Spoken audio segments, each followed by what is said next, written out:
In this film, I'm going to be showing you how you can replace the foot control trigger switch in a Foredom foot pedal. My name's Andrew Berry and welcome to At the Bench's YouTube channel.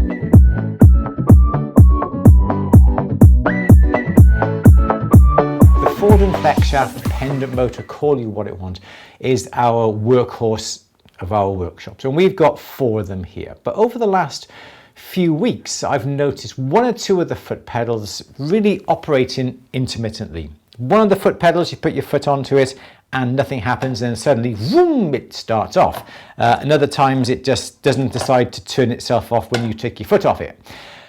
This particular one trips our electric, which is not good. And I thought that the only way to solve the situation was to buy a whole new foot pedal, but that is quite costly. But I found a little method that will enable us to change the control switch within these foot pedals really cheaply. And you can buy the foot control trigger switches separately. These cost not an awful lot of money compared to what the whole foot pedal would cost. And it is really easy and simple for you to change it. It involves no soldering.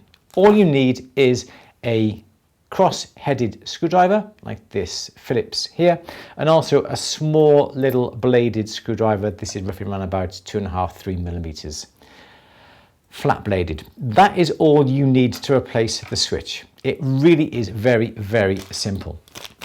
It does come with instructions, nice simple instructions, as you can see.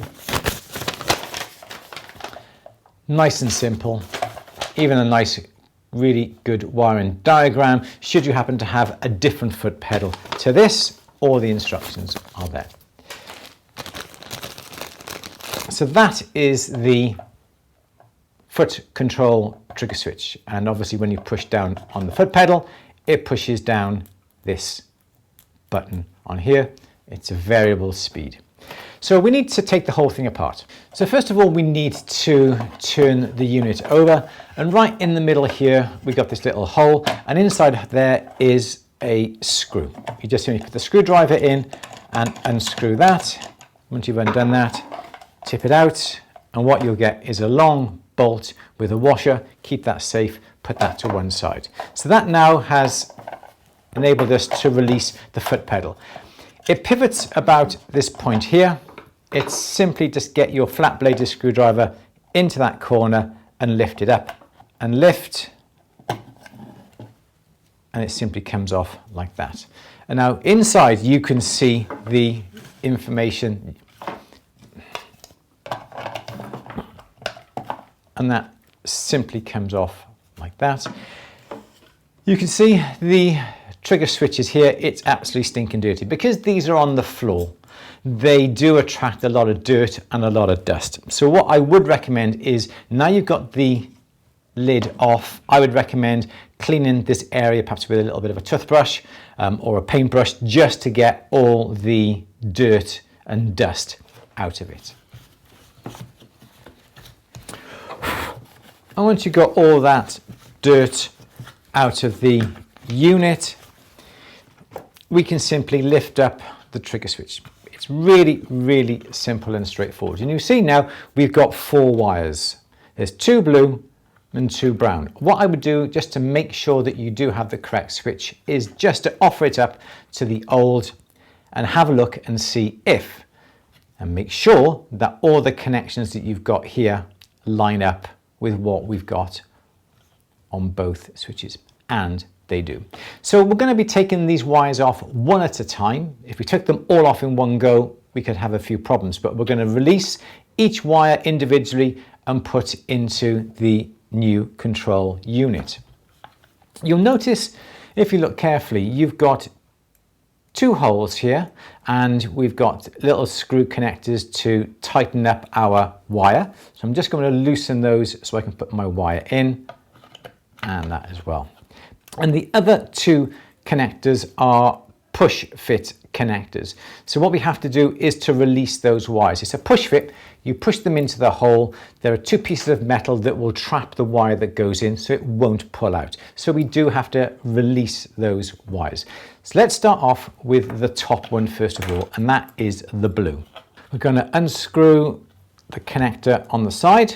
A few turns, the top one comes out. So that is the blue. We will then make sure that that goes into the corresponding hole into the new unit. So that goes into the top like that, and we will tighten that up. Okay, so that's the first one. I'm going to do these in order from top to bottom.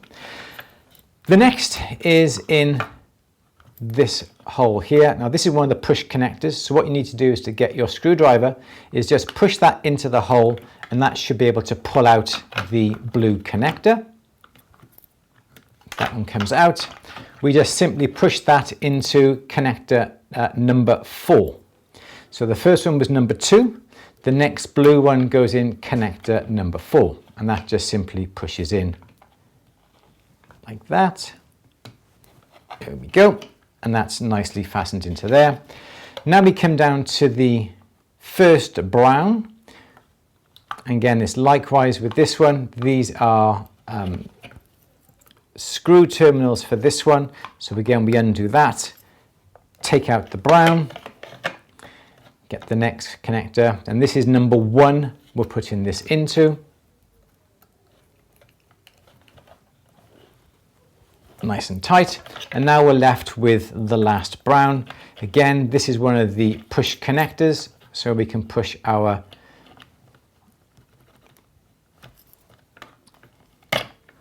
screwdriver into it, and that came out of the top one here, which is number 8, and we can just simply push that into number 8 into there like that, and that's it. It's as simple as that. All our wires are nice and safe into the connectors, and that is the job done. All we need to do now is just to do the reverse of what we did at the start, making sure it's all nice and clean, making sure it's all looking good.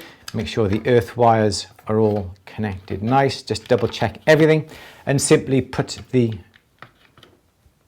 controller back into place like that. Make sure everything's in line like that. Looking good. And put the pedal back on. You should be able to just click that back into place like that. Turn it over.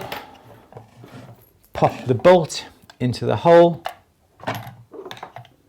and screw that into place. There's no need to screw this all the way down. It just simply stops the foot pedal from coming off and exposing the connections underneath. And that's it. That is our foot pedal all repaired. As I said, you used to have to be able to buy a whole new foot pedal, but with these little foot control trigger switches being, I don't know, 10, 12, 15 pounds, they are so cheap, and the installation is so easy. You can do it at home. Let's see if this works. Okay, the moment of truth. Let's see if this works.